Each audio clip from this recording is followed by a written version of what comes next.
आज की हमारी कहानी अच्छी परवरिश के सही अर्थ को सार्थक करती है। हम अपने औलाद की परवरिश किस तरह से करें कि वह भविष्य में मजबूत के साथ अपने संस्कारों आदर्शों पर अड़ी रहे। तो दोस्तों, इस कहानी के अंत तक बने रहिए। तो चलिए शुरू करते हैं आज की कहानी। शहर से कुछ दूरी पर बसे एक मोहल्ले में रुचिका नाम की एक महिला अपने हस्बैंड के साथ रहती थी। उसके ठीक बगल में एक बुजुर्ग व्यक्ति अकेला ही रहता था, जिन्हें सभी लोग दादाजी कहकर बुलाते थे। एक बार मोहल्ले में एक पौधा वाला आया।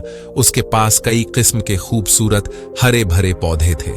रुचिका और दादाजी ने बिल्कुल एक तरह का पौधा खरीदा और अपने अपने गार्डन में लगा दिया। रुचिका पौधे का बहुत ध्यान रखती थी।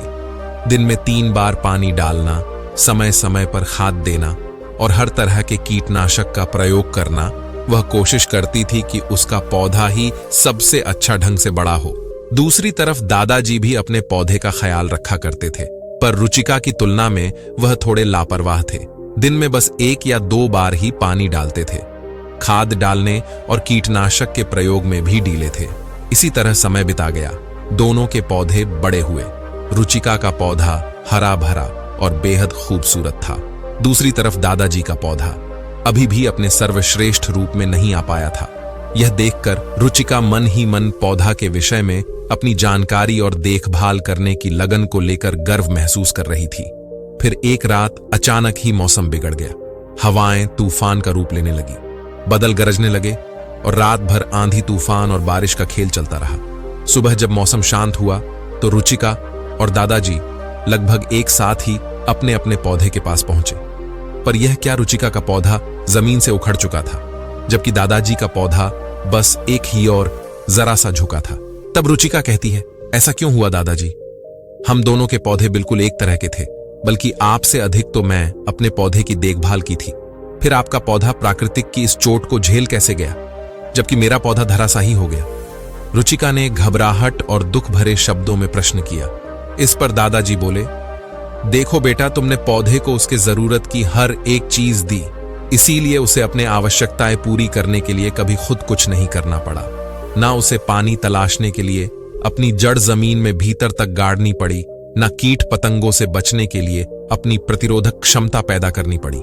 नतीजा यह हुआ कि तुम्हारा पौधा बाहर से खूबसूरत हरा भरा दिखाई पड़ रहा था, पर वह अंदर से कमजोर था और इसी वजह से वह कल रात के तूफान को झेल नहीं पाया और उखड़कर एक तरफ गिर गया। जबकि मैंने अपने पौधे की बस इतनी देखभाल कि वह जीवित रहे, इसीलिए मेरे पौधे ने खुद को जिंदा रखने के लिए अपनी जड़ें गहरी जमा ली और अपनी प्रतिरोधक क्षमता को भी विकसित कर लिया और आसानी से प्राकृतिक के इस प्रहार को झेल गया।